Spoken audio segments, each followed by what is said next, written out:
Bismillah, alhamdulillah, salatu wassalamu ala rasulillah, amma ba'd. Adab al-Siyam.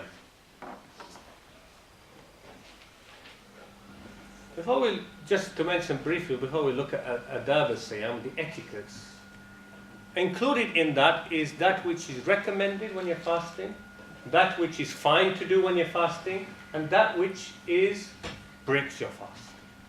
Okay? When we look at that. But before we go there, what is the very pillar of fasting, or pillars of fasting? We say there are two. One is abstaining from food and drink and the husband and wife relationship. That's one pillar. From tabayyun al-fajr, that time, as the Quran mentions, and we'll explain that in a minute as well, to ghurub al-shams, maghrib time. Right? That's one. What's the second pillar? Doing it for Allah subhanahu wa ta'ala. Niyatu khalisa lillah. As with all ibadat, they are not accepted, salah, fasting, etc., unless we make the intention for Allah. Yeah? Not doing it for other reasons, as I mentioned at the beginning of of today, remember? Yeah? Trying to lose a bit of weight, feeling healthy. This is what we tell each other. That's not the essence of fasting. If you hear at the beginning, I went through what is the essence of fasting. Yeah? It is the link with Allah subhanahu wa ta'ala is the essence. If you miss that, and you become healthy, and you cleanse your inside, and you're feeling great, and you're feeling for the poor people, but you missed the qurb to Allah, you missed everything, brothers and sisters. The Prophet ﷺ said in authentic hadith, didn't he? The one where he's taking the 3 steps on his mimbar to climb. 3 steps, each one, he stopped. Sahaba's watching and he says, Ameen after the first step. Ameen after the second step. Ameen after the third step. Sahaba said, yes, well, why did you do that today? He said, Jibreel came to me. Sallallahu alayhi wa sallam. And he said 3 things. He said, one who hears your name and doesn't send salam on you. Sallallahu alayhi wa sallam, how much we love him. This is his status before Allah. Then may they be cursed. May their nose be rubbed in the dirt, which means may they be cursed. They lost everything. They're real losers. You want it in modern language? They're real losers. 1 second, he said, Jibreel said to me, say Ameen. That's like a dua. Say Ameen. So Prophet ﷺ said Ameen, and that's what they heard. Then he said, Jibreel, he said, one for whom Ramadan comes and goes, and they don't manage to get saved from the hellfire, they are real losers. How can you not? Which links with the other hadith, which you'll have heard, those who came last week. تفتح فيه أبواب الجنة وتغلق فيه أبواب الجحيم وتغل الشياطين أو تصفد الشياطين فيه الشياطين. That in Ramadan fasting, the gates of paradise are flung open. Barakah, mercy, forgiveness. And the gates of hellfire, they're closed. In other words, it's difficult for you to get into hellfire. If you're a believer, it's difficult for you to get into hellfire. That's why this other hadith says that Ramadan came and went, they still didn't manage to get saved from hellfire, even though the gates of hellfire were closed. So they really are lost. They're losers. They must be cursed people. Anyway. I lost my track now. The third step. The third step's there. If I go into third steps, well, I should complete the hadith. The third step, he said, say Ameen. He says, Ameen. He said, third, one or both parents are elderly and alive, and they fail to get Jannah through them, they are cursed people. They are real losers. They are real losers. I could spend all the rest of the evening talking about that, couldn't I, that topic? But I don't open that topic. That's the hadith. Why did I mention the hadith? What to do with the niyyah. That's where I was. You're supposed to remind me. Niyyah, khalisan lillah. Yeah, and look at the ajr with it. That's what the essence of fasting is. To get the reward from Allah subhanahu wa ta'ala, be saved from hellfire. Of course, the hadith which mentioned Ramadan being divided into 3 parts, and I hope the speaker who came last week clarified that, as I've clarified in khutbah many times, but it's the most famous hadith for Ramadan, sadly. Why the most famous hadith has to be the weak hadith, which is not authenticated from the Prophet ﷺ, search me, but is the Imams and the people writing the books and ulama just spreading it around because they like the hadith, but it's not authentic to the Prophet ﷺ, that Ramadan is divided into 3 parts. First part of it is mercy, second part of it is maghfirah, forgiveness, and the third part is being saved from the hellfire. It's not authentic. Actually, the whole of the month of Ramadan, I say, not from hadith, is mercy, forgiveness, and being saved from hellfire. We don't need the weak hadith to corroborate that. Niyyah. And when we talk about niyyah, majority of the scholars actually came with the idea, except Malikiyah. And I like the Malikiyah opinion on this because it's closer to the Sunnah. Say that we should say the niyyah for salah. I am now about to do 4 rakats of salah. I am going to do 2 rakats of this before Allah. You know, this is verbalizing the niyyah. Nothing came from the Sunnah for this. Let me make it absolutely clear. Nothing came from the Sunnah or the Sahaba. It is a later addition that came, that fuqaha brought. Fine, I love and respect them, but I disagree with it because it is not the practice of Sahaba or the Prophet ﷺ. Never did he do talaffuz with words. Ibn al-Qayyim and Ibn Taymiyyah, they're strongly against this. They even call it bid'ah. Said this is not because people are saying things and think they haven't done their niyyah. Niyyah is in the heart and mind. When you start making wudu and you made your niyyah what you're doing. And when you stand and say Allahu Akbar, you're doing it with niyyah. What you're doing. You don't have to tell yourself or anybody else that you're doing certain things. Anyway, difference of opinion. Those who do it, fine. What I'm saying is it is not closest to the Sunnah. I don't say you're doing wrong. Although some scholars actually said you're doing wrong doing that. As I said, Ibn Qayyim, etc. Some said, we even for Hajj we say labbaik Allahumma labbaik. Actually, we say labbaik Allahumma labbaik. We're not saying the niyyah. Labbaik Allahumma labbaik is like doing takbiratul ihram when we start salah. We say Allahu Akbar. We've opened our salah. Yeah? And we close it with taslim. Assalamu alaikum wa rahmatullah. Hajj is opened by that. But your niyyah for Hajj is when you order your visa, when you book your ticket. That's all. That's your niyyah. You already made the niyyah. That's your niyyah. And then, of course, with that, then started coming the idea of this big debate among scholars, when should the niyyah be made for Sawm? Many of them said during the night. Maliki actually said you can make it beginning of Ramadan. Yeah? Then I'm going to fast this month and your niyyah is counted. But perhaps best for this focus is either in the night or if you're able to wake up for suhoor, when you wake up. I don't mean to say anything. I mean to make in your heart that you're going to do this fast for Allah subhanahu wa ta'ala. Which we do already anyway, but it's just to remind ourselves to remind ourselves on a daily basis. Yeah, and of course, if you miss the suhoor and wake up, if you say it's only in the night you can make the niyyah, you must miss the opportunity. Does that mean to say your fast isn't counted? You better break it? No. As soon as you wake up, your niyyah is there, and you established it before you went to sleep anyway, so it counts from then. And this, Allahumma inni laka sumtu wa bika amantu wa alayka tawakkaltu. Oh, no, this is the opening one. No, they say, what? Wa bi sawmi ghadin. I don't know it because I don't use it. You can see from that. Wa bi sawmi ghadin nawaitu min shahr Ramadan. People say it as though religiously the Prophet ﷺ used to say that. And the Sahaba used to say that. Nothing is far further from the truth. That didn't even come in a weak hadith. You know what you're actually saying? Say it in English. It's just the same. You're saying, I am making the intention to fast tomorrow from the month of Ramadan. That's what you're saying. So you're sitting there saying, I am now making the intention to fast tomorrow from this month of Ramadan. That's what you're saying. وَبِصَوْمِ وَدِنْ نَوَيْتُ مِنْ شَهْرِ رَمَضَانَ. It's not dua of the Prophet, peace be upon him. Okay? It's not needed.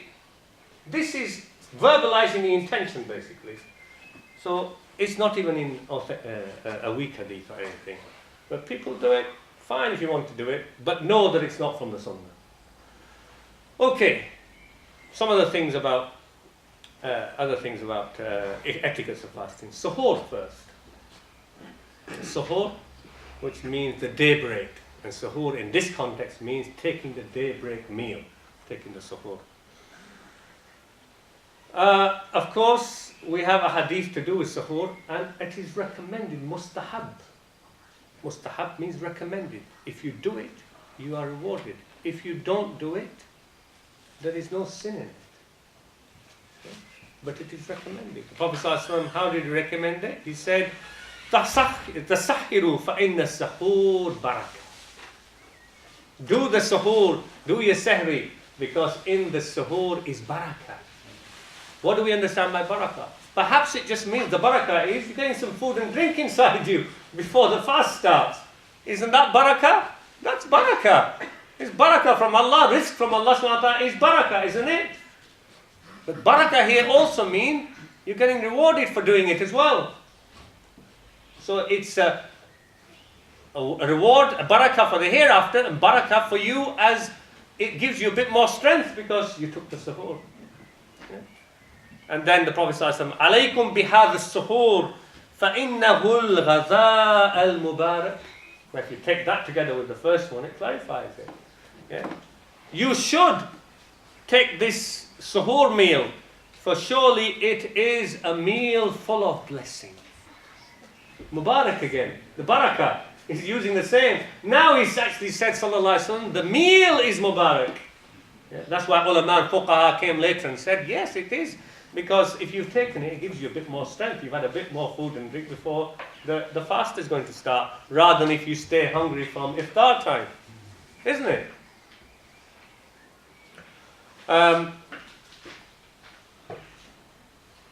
Now, the time of suhoor is interesting. Majority think that the time of suhoor is the same time as the time of beginning of fajr. It is fine to think like that, but actually it's not. It's possible it is. Fajr time, the beginning of fajr time, comes clear from the hadith, which is when Fajr as-Sadiq, they call it, when the dawn appears horizontally across the sky, as the Prophet ﷺ described it. Right at the beginning of it. No hadith ever used those criterion to describe when suhoor is. Qur'an came with that. And the practice of the Sahaba and the Prophet ﷺ shows us that actually suhoor time is anywhere between the beginning of before Fajr time, before the beginning of Fajr time, to towards the end of Fajr time. Very controversial what I'm saying. I don't mean to sunrise. Yeah. But, in other words, suhoor times goes across the beginning of Fajr time as well. Look what Allah subhanahu wa ta'ala said first. He said, كُلُوا وَاشْرَبُوا حَتَّى يَتَبَيَّنَ لَكُمُ الْخَيْطُ الْأَبْيَضُ مِنَ الْخَيْطِ الْأَسْوَدِ مِنَ الْفَجْرِ. This min is very important. Eat and drink until the white thread of dawn becomes distinct. This word is very important as well. Not used for Fajr. It's used just for Sahri, for eating and drinking of Ramadan and fasting. They say, the scholars and fuqaha and Abdullah and Abbas used it, tabayyun. Absolutely clear. The white thread of dawn becomes absolutely clear from the black thread of night from Fajr. In other words, Fajr is already there. Min al-Fajr. from Fajr. So Fajr has just started before that. So this is a bit later. Fajr is the early part of the dawn. Tabyin or tabayyun is when it's absolutely clear. So we have, for example, in authentic athar from Abdullah ibn Abbas, was the companion of the Prophet ﷺ, Uloom-ul Qur'an. I mentioned his name before. It's mentioned towards the end of his life he became blind, and he was doing the suhoor. And while he was eating and drinking, because he was blind, he sent out two of his servants, because they didn't have the timetable, of course, and he was blind. So he sent two of his servants. Of course, they could both see. There was no point sending them out. To go and check, he said, sent them out to check for whether he could stop eating and drinking. So they both came back. One said, yes, it's time. The other one said, no, it's not time. So he continued to eat and drink. He said, Allah subhanahu wa ta'ala said, حَتَّى يَتَبَيَّنُوا, until it becomes absolutely clear. In other words, until both of you agree. Most of us nowadays will say, oh, well, he said it. For Fajr, what would you do for Fajr? For Fajr, one person says it's time for Fajr, you just pray Fajr, it's time. Here, not the same. He said, no. He carried on eating and drinking. Another hadith, which is authentic. The Prophet ﷺ, Huzaifa said, Huzaifa ibn al-Yaman, he said, تسحرت مع رسول الله صلى الله عليه وسلم وإنه النهار غير أن الشمس لم ترفع. He said, I did sahri with the Messenger of Allah, and it was daybreak. It was daybreak, bright, except the sun had not actually risen. Daybreak. The Prophet ﷺ is also said in Sahih Muslim, the three times that Nu'man ibn Bashir says, in Nasa'i, sorry, not Muslim, in Imam al-Nasa'i's Sunan. Nu'man ibn Bashir says that we stood with the Prophet ﷺ on the 23rd night. They were doing Salatul Tahajjud, like we do Tarawih. He said, till a third of the night passed. Then we stood the 25th night with him until half of the night passed. That's how long his Tahajjud was. Then he said we stood on the he missed out the 25th and said on the 29th night then we stood. Because remember, Prophet ﷺ only came out and prayed in Ramadan with the Sahaba three of the times, then he didn't appear after that. Yeah, this is also linked with that. Then on the 29th night, the Prophet ﷺ came and we stood in prayer. Hatta dhananna alla nudrikul falah. Until we thought we weren't even going to get our sahri. We thought we wouldn't actually get to eat our sahri. So how late is he praying into? Indirect evidence again as to that how the Prophet ﷺ, and you know,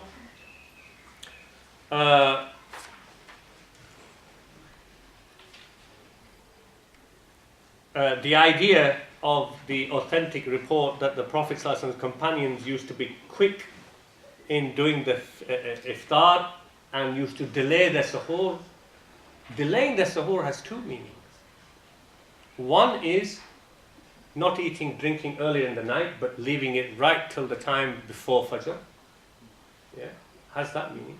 But with the other hadith, it also has a meaning, together with the one when the Prophet ﷺ said in authentic hadith that when the adhan for Fajr goes, if one of you are carrying a container from what you're drinking from, that also implies a container, not just for drinking, but if you're eating from it, do not put it down until you finish from it. Sallallahu alayhi wa sallam. Yeah? That's in authentic hadith. Until you have حَتَّى يَقْضِي حَاجَتَهُ مِنْهُ. Let not the person put it down until he's completed his need from it. And no need for necessarily hurrying. That never came in Sunnah. Quite the opposite. So we don't apply it here. The Prophet ﷺ actually, many people think that it's a glass of water. The hadith says, إِذَا أَذَّنَ الْمُؤَذِّنُ وَالْإِنَاءُ فِي يَدِ أَحْدِكُمْ. And a container is in your hand. Ina is not used for glass, it's used for a container of food. Don't put it down. Some people are literalist in this. They think he means don't put it down, because once you put it down it's too late. It doesn't mean that. It's language. So they actually say, as long as I hold it, I can carry on. But once I've done that, oh, it's gone. That's not the idea. Don't put it down means don't finish from it. Carry on finishing what you're eating from it, and if you had enough, then leave it. Yeah? So if I've got it on the table already and I'm eating from it, does that count? Some will say, no, it doesn't count because you haven't got it in your hand. Oh, come on! Yeah? It's being literalist and understanding what the thing is. And what the real meaning is, you're eating your meal. Carry on eating your meal, even though the adhan is on for Fajr.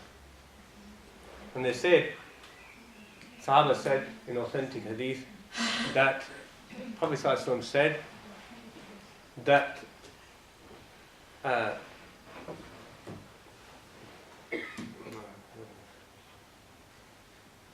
that Bilal in Ramadan, that Bilal's adhan is in the night.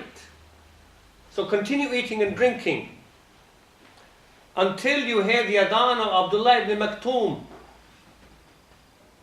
very famous Sahabi of the Prophet ﷺ. What's famous about Abdullah ibn Maktoum? There's only one thing that's very famous about Abdullah ibn Maktoum. He was blind. Yes, and he was blind. So what did Sahaba continue to say in the hadith? They said, وَكَانَ رَجُلْ أَعْمَى, and he was blind. لَا يُنَادِي حَتَّى, and he didn't used to call the adhan until we used to come and say to him, it's morning, it's morning. Why did the Prophet ﷺ pick on a blind person to read the adhan when we're going by like this? Oi! You've just broken your fast, it's gone 1 second past it. That's how we behave, isn't it? Hey, Sahabi is blind. Sahaba are coming in and saying, come on. He's not calling the adhan because he doesn't know it's daybreak outside. They're going well past. These are in authentic hadith. And I mention them to you not because I want you to start eating till sunrise, but so that you understand, and there is difference of opinion when it comes to a Ramadan timetable, why some scholars have delayed the beginning of Fajr by degrees because of these ahadith. Degrees, some follow 18 degrees, some follow 14, some 11 and a half. This is the idea. So if you've got flexibility in the length of fast, here's the flexibility, and it came from the Sunnah for us. It came from the Sunnah from us. Tabayyun, being distinct at the time. Part of the etiquette of fasting is, of course, the Prophet ﷺ said in authentic hadith in Bukhari Muslim, لا يزال الناس بخير ما عجلوا الفطر. That people will continue with goodness as long as they are swift in taking their iftar. Yeah? This was more of a problem when the fast was short in 8 hours and we were breaking our fast at 4:45, wasn't it? And you must remember this hadith at that time more than now. Now, after 18 hours, we'll be sitting there absolutely starving and thirsty. Yeah? We won't be delaying our fast our iftar for sure, I can guarantee it. But when it's 3:30, 4:45, and you're working, oh, I've still got work, no, follow the Sunnah. Yeah? Because actually, part of it is shukr to Allah subhanahu wa ta'ala when you moisten your mouth and you put water down. And the Prophet ﷺ's way of a moist date. If that's not available, he said, sallallahu alaihi wasallam, use a dry date. And if not that, then water. Because water is purifying, meaning it's like cool and purifying for you, sallallahu alaihi wasallam. So it's to do with shukr to Allah subhanahu wa ta'ala. Shukr to Allah subhanahu wa ta'ala. But also,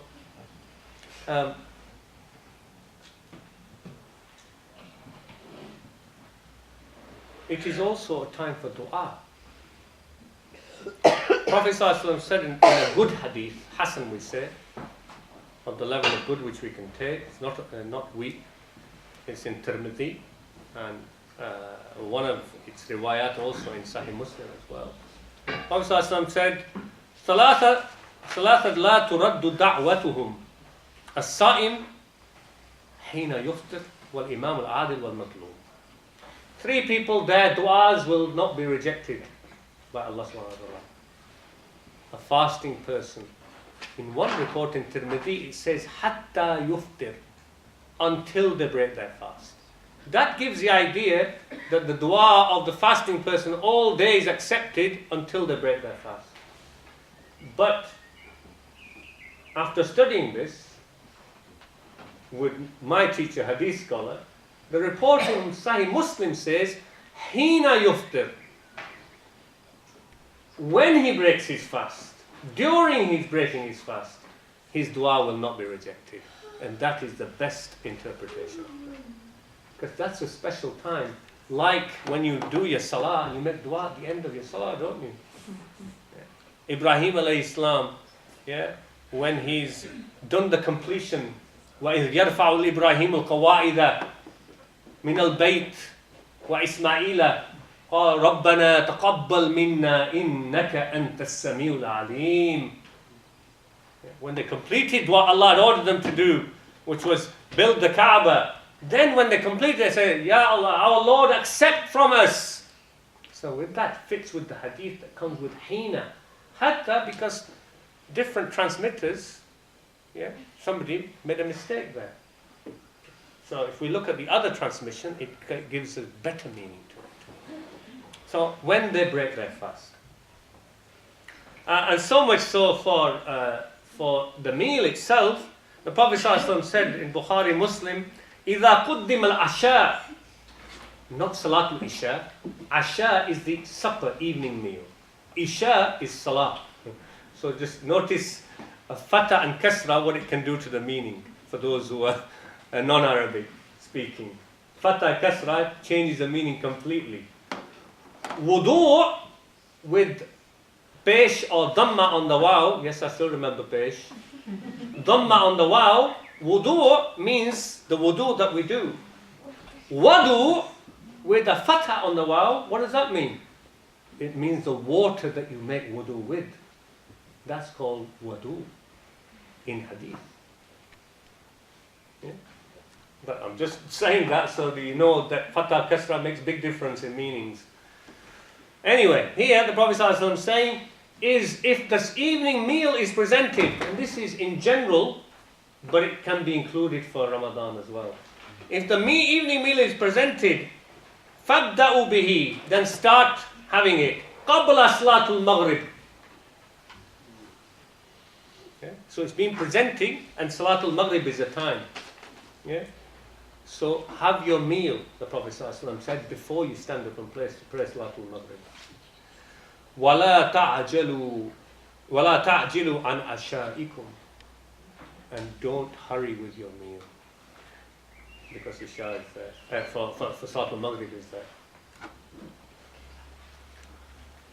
And look how beautiful and gentle this deen is. Each example I give you, see how beautiful it is and how easy and how sometimes people make it so difficult. Yet it's not like that. So dua, when we talk about dua of fitr, of course comes to mind, Allahumma inni laka sumtu wa bika amantu wa alayka tawakkaltu wa ala rizqika aftar. Fine if you do that. But actually it's not from authentic hadith. It is the most famous of du'as. It is not authentic from the Prophet ﷺ. If you want to do it, do it. but don't think that you're doing a dua the Prophet ﷺ did. To say the Prophet ﷺ said it, you will be in danger of going in hellfire. It's that serious. Ibn Hajar, rahimahullah, remember I said earlier on, one of the great Muhadith as well, who did the explanation of Sahih Bukhari, he said, if ulama, aima, if they use the da'if hadith, don't use one, he put a few conditions. Don't use one that's very weak. So you need to know Uloom-ul Hadith before you're going to decide, is it weak or very weak or even fabricated? Never mind fabricated. And if you use it, don't say, Qala Rasulullah sallallahu alayhi wa sallam. In case you'll be amongst those about whom the Prophet sallallahu alayhi wa sallam said, whoever makes a lie from me and tells a lie from me, they'll find their seat in the hellfire. Be careful. So fine if you want to do that dua, but I'm telling you, it's not from the Sunnah. I would say to you, open your heart and open your hands at iftar time and make a dua from your heart what you want to make to Allah subhanahu wa ta'ala. And don't forget your akhirah, because it's a time for dua to be accepted. And there's another famous one also, which is, in fact, I should clarify that Allahumma inni laka sumtu wa bika amantu, with all its variations, it has various variations by the way, it's from very weak hadith, not just weak hadith. The other one's from also weak hadith, which is famous as well, ذهب الظما وابتلت العروق وثبت الأجر إن شاء الله. That is weak, not just from the chain, but from the text itself. What does it mean? It's saying, I say to you, it's not even a dua. Look at what it's saying. Let me translate it. The thirst has gone. The insides have been wet, made wet. And the ajr has been established, the reward has been established, insha'Allah. That dua cannot be before iftar. Because it's saying you've already ate and drank, unless you broke it early and afterwards you want to say that. Doesn't make sense. Yeah? Doesn't make sense before you have your food and drink to say, the thirst is gone, my insides have become wet now with food and drink, and the ajr inshallah will be. So it doesn't make sense. And second, it's not a dua. It's not saying Allahumma Rabbana. It's just making a statement. And third thing, sabata ajr insha'Allah. If we say this is a dua, the Prophet ﷺ said in authentic hadith, when you make dua to Allah, do not say insha'Allah after it. Many people do this. They say, may Allah give you reward, brother and sister. May Allah give you sabr, insha'Allah. When you say, may Allah give you sabr, you're making a dua for the other person. Don't say insha'Allah. It is not from the Sunnah. Because you're already asking Allah. You don't need to say insha'Allah. Allah doesn't need insha'Allah. You and I need insha'Allah. I'll do this insha'Allah. May Allah give you this, not insha'Allah. You just said, may Allah give you it. You see what I'm saying? Yeah. So the Prophet ﷺ said on the authentic hadith that when you make dua, don't say insha'Allah. So this cannot be authentic from the Prophet ﷺ. Neither is it a dua. Okay. Time. What you say, there's no dua then? Make your own dua. No, there's no dua from the Sunnah. No specific dua. No specific dua from the Sunnah. Make the dua from yourself. SIWAK. Cleaning the teeth. Brushing the teeth. Using toothpaste. Those of you who've been before, 2 years ago when I did this, will know what I'm going to say on this. Nothing came in authentic hadith to stop a fasting person from cleaning and brushing their teeth and having a healthy mouth. Some ulama fuqaha used the hadith when the Prophet ﷺ said in regards to the fasting person, he said part of the hadith, but I haven't got time to mention all of it. Sallallahu Alaihi Wasallam, which is mentioned in Muslim and Nasa'i and Ahmed. He said, والذي نفس محمد بيدي لخلوف فم الصائم أطيب عند الله يوم القيامة من ريح المسك. He said, I swear by him in whose hands is Muhammad's soul, that the khuluf is also often not translated correctly. They say the breath of the fasting person. Khuluf came from the word khalf. Khalf means to leave behind. Khalf also means behind. يعني المصليون خلف الإمام. The people who are praying, they pray behind the Imam. So khalf means behind. It means also to delay. To delay. With delay of food material, if you leave it for delay it becomes rotten and its smell changes. Yes? If you leave meat, here, delay means to leave as well. Yeah? So that's where this root of the word is this. You delay it and the smell changes. So here, the change of smell from the mouth of a fasting person, that's what the translation of the hadith is atyab indallah, is more pure. Here means more beautiful in its smell before Allah on the day of judgment than the most beautiful smelling musk. Some scholars said, it means you shouldn't brush your teeth and clean them or do the siwak. Because Shafi'iyah, for example, Imam Shafi'i said, it's okay to do it in the morning, but once you get after dhuhr, don't do it then. Because the delay, by then, you need to start smelling, your mouth needs to start smelling bad. So it's disliked then. Makruh, he didn't say haram. But that's not the meaning of this hadith. This hadith is the smell before Allah. Allah doesn't smells like human beings do. And it also said something else. Yawm al-Qiyamah. In other words, the reward of this. And what smell is it talking about then? It's talking about the smell of a fasting person that comes from inside their body. Because fasting, as those who know GCSE biology, what we used to call O-level, will know that when you fast, chemical changes take place in your body to try and compensate for that. And those chemical changes also produce lactic acid. And that's the kind of smell that's coming from the chemical chain in your body produces this smell. That is not the same smell as rotten smelling teeth which you haven't brushed for a few days. They're two different smells. Even if you brush your teeth, that smell will still be there. But that smell is more relevant to Allah on Day of Judgment. You don't have to go and share it with the other people. You should like it. Nonsense. Brush your teeth so that smell doesn't come. Cover it by... And then others came and said, it's alright, Hanafiya for example. Yeah, it's fine. We go to majority imams in the masjids and they'll tell you the same. It's alright, you can do miswak. Toothbrush and toothpaste? No, it's makruh. Why? Because of the toothpaste. Hang on. So what's so holy about the miswak stick that you call miswak? Which Sahaba never called miswak. They used to actually call it a twig.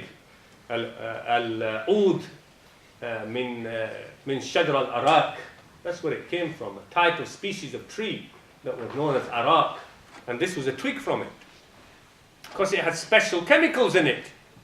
Like toothpaste has chemicals.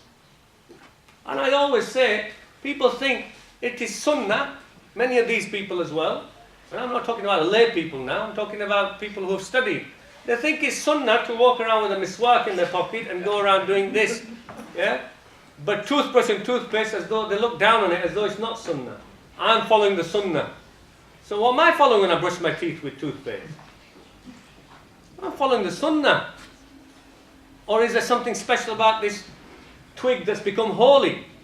As I said before, did Jibreel bring the miswak twig down and say, Muhammad, tell the ummah from now on they are to brush their teeth with this? Did Abu Jahl, did Abu Lahab, did Abu Talib, all have died mushrikeen? Two were enemies, the other was a supporter of the Prophet ﷺ. Did all the other mushrikeen in Jahiliyyah, did they never brush their teeth? Who says that? If they did, what did they use to brush their teeth with? Imam Sahib, what did they use? He has to answer. They used that same twig that you think is holy and Sunnah to use. So were they following the Sunnah as well? No, they weren't. Sunnah came to establish cleansing of teeth. Sawwaka and tasawwuk means to clean your teeth. Abdullah ibn Abbas is reported to have said when he was asked if you don't have, because they use twig everywhere then, he's not going to say if I don't have a toothbrush. That was their toothbrush of the time. What do? He said, use your finger and rub your teeth. That is sawwaka. That is doing siwak. So if I now develop a brush and put a bit of toothpaste on it as chemical and do this, I am doing siwak. It is not. You know what it is? It's that same old thing that we had problem with the astronomers. Because the kuffar brought the toothbrush, didn't they? And we can't follow the kuffar. That's where our problem really is. Yeah? Boycott this, boycott that, we're not going to do. Send out leaflets using Macintosh and PC. Yeah? I'm not going to follow the kuffar. Well, what are you typing on that for then? We have this real problem amongst our scholarship, not amongst the Am, and they're the ones who are teaching the Am actually. Siwak is the method, is a cleaning. The instrument, there are different things. So how does the twig work? By releasing chemicals in your mouth, brother. So if that doesn't break your fast, then the same chemicals in the toothpaste don't break your fast. Oh, but remember, Hanafis have a big problem with water droplet going in your throat. That's why they say for the toothpaste, oh, no, it's makruh. Okay, it's a tiny bit of it goes down your throat, then you've broken your fast already, brother. So you better do qada. Penalty again. We have so many penalties. It's nonsense. Use that toothpaste. Because the application and the recommendation of cleaning our teeth came without any exception for fasting. Whereas when the Prophet ﷺ said for istinshaq, he gave the exception, didn't he?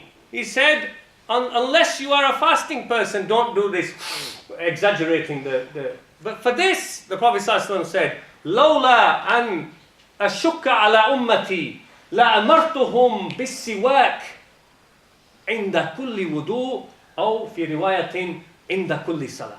Had it not been that it would become difficult, cause difficulty for my ummah, I would have ordered them to do the cleansing of their teeth and mouth before every wudu or before every salah. Authentic hadith of the Prophet ﷺ. Didn't say unless they're fasting. And do you continue to make wudu and pray during fasting? Well, of course you do. The answer is obvious. So that hadith still applies. You follow what I'm saying?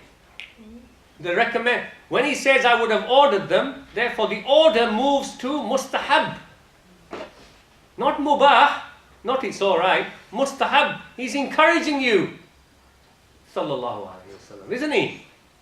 He didn't make it obligatory because it would have been more difficult. But he's encouraging.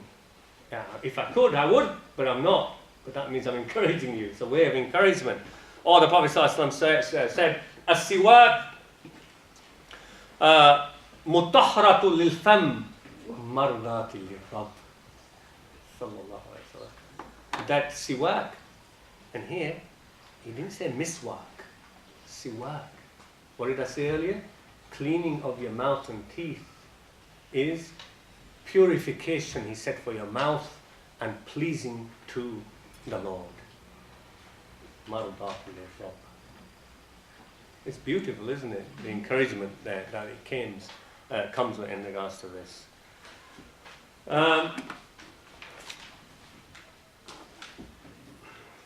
Two or three things very quickly I want to mention. One is husband and wife. Because people think that sometimes you're not even allowed to touch your wife and vice versa during fasting.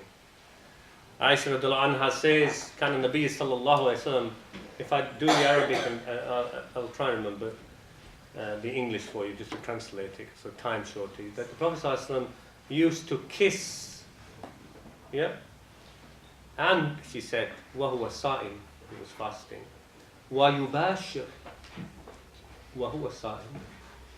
You know what yubashir is? I said it to you earlier. Yubashir can have all the meaning from cuddling to the actual full relationship. وَهُوَ يُبَاشِرْ وَهُوَ صَائِمٌ وَكَانَ أَمْلَكَكُمْ لِإِرْبِهِ. But he was most controlling in his desire from you. What does this mean? Yubashir here means, because we have them from the other hadith, which is authentic from Aisha radhiyallahu anha again. She said the Prophet ﷺ used to do everything with his wives except the final thing, below the waist, in other words.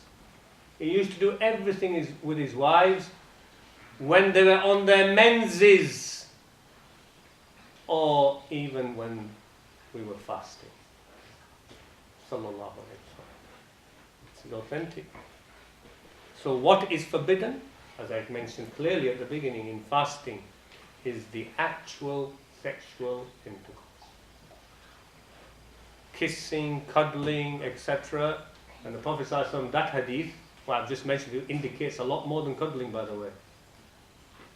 The hadith clarifies it as well.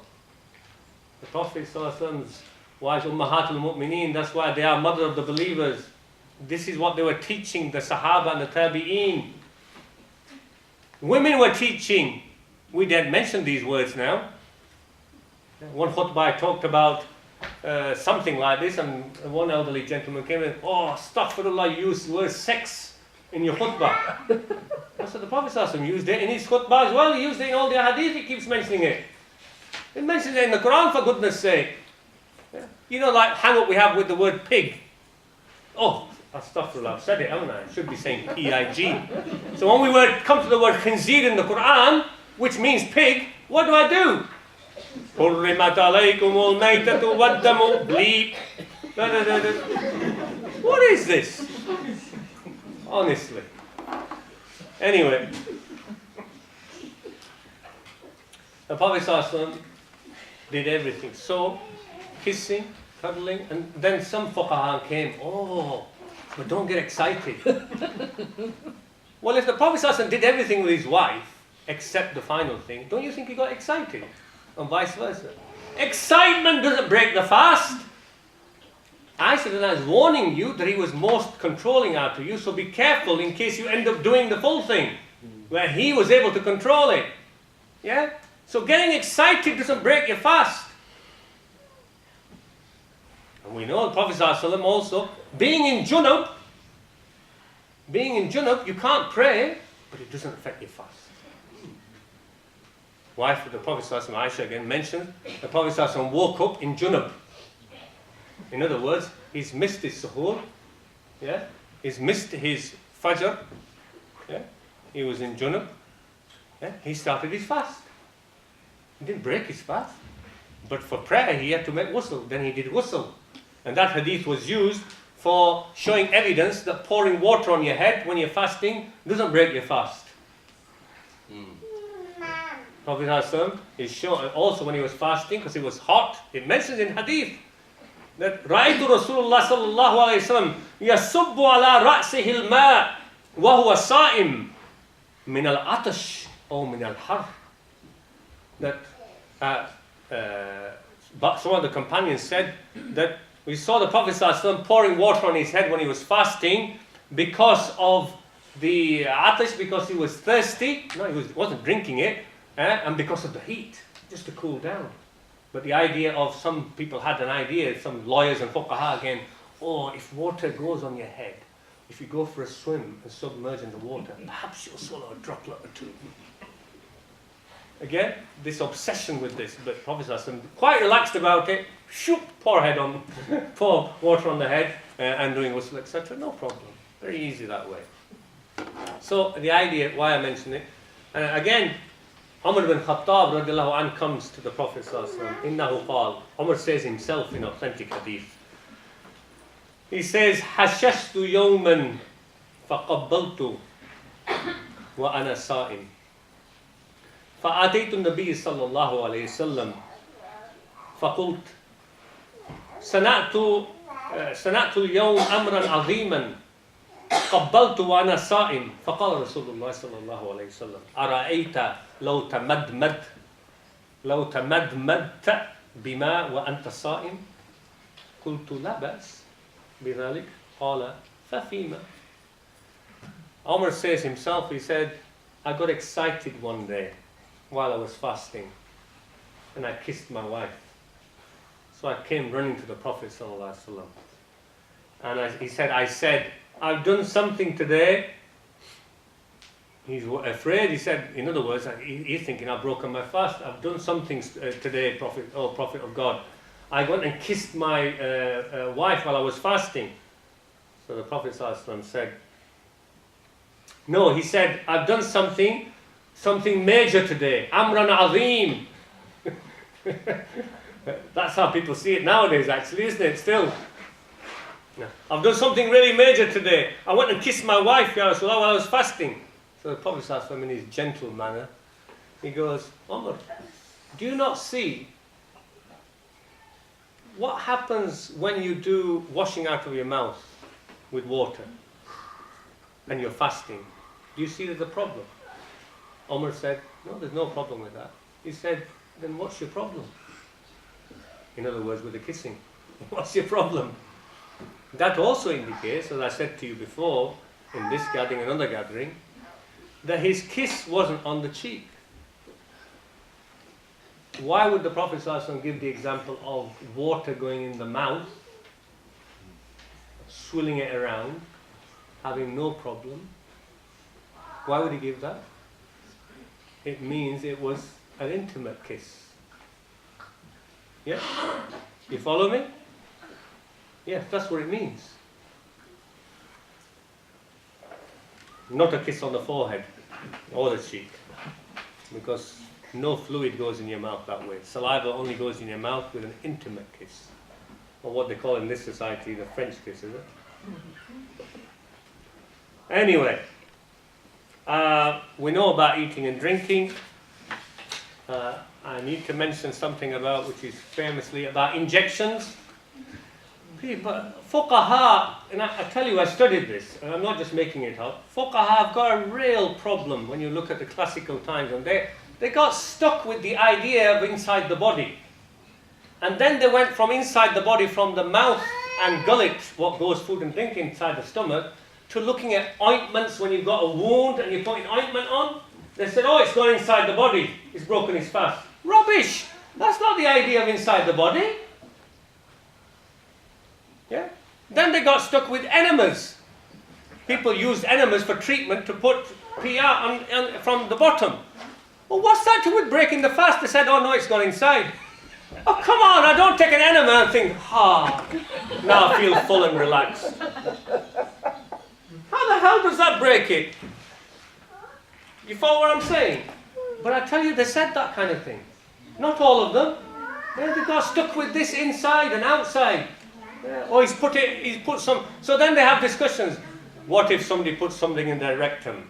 Does it break the fast or does it not break the fast? And they mean enemas and all kinds of other things as well, actually. I don't know what they were talking about. It's nothing to do with it.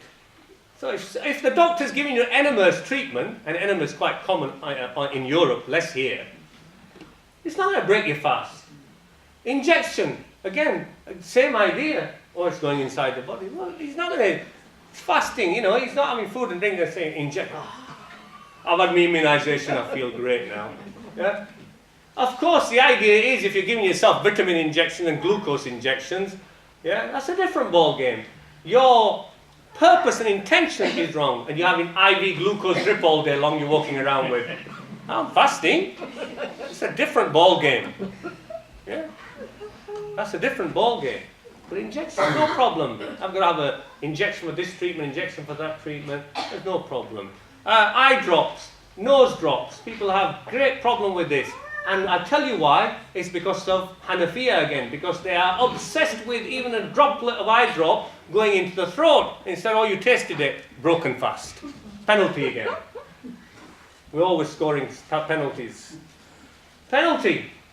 We know authentically the Prophet ﷺ allowed the kuhl. It's well documented. Kuhl is a chemical. Does that chemical or particles of it go in the ear, the tear drops and mix down the nasolacrimal duct which goes down the nose and back of the throat? Can it? Yes, of course it can. So if you allowed that, the droplets are the same. They're just a bit more fluid. So if you need them for treatment, that's fine. That's fine. I don't count it as breaking the fast. Nasal spray. Try and use a nasal spray. Be again like the one doing istisqa. Nasal spray is like the one doing wudu, putting it up the nose. Don't go too far and go spraying it 10 times and sniffing it right off and then swallowing it. But just be a bit more gentle about it. So people are going around suffering with really bad hay fever, and he's fasting and he has to sneeze and rub his eyes all day long, and there are people suffering with that, yeah, because he's fasting.